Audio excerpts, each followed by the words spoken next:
Hi, and welcome back to the Stained Canvas.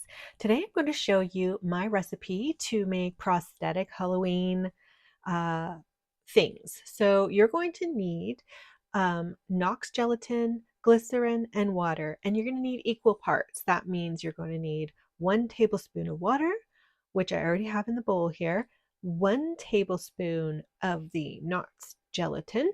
Now this is really old gelatin. That's why I feel fine using it as a Halloween ingredient because this has expired years ago, but I don't want to eat it, but I can still use it.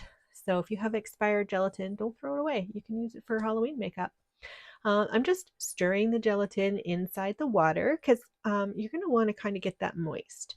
Now you're going to take some glycerin. My glycerin is super old, so I don't mind again using it in my Halloween stuff. You're going to put equal amounts. So 1 tablespoon glycerin, 1 tablespoon of gelatin, and 1 tablespoon of water. Now the next step is mixing. You want to mix it very, very well. You don't want any chunks.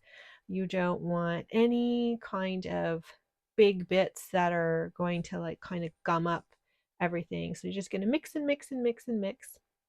And then you're going to microwave it for 10 seconds at a time. Be very cautious because it does get hot. It will be very liquidy and the granules will disappear on you. So that's when you know it's ready. Once you've microwaved it, let it cool just a tiny bit because once it's cold, it gets hard. Then you can spread it on your arm and go ahead and add your makeup, add your Halloween makeup to it. I hope you guys like it, and I will talk to you guys next time on the Stained Canvas.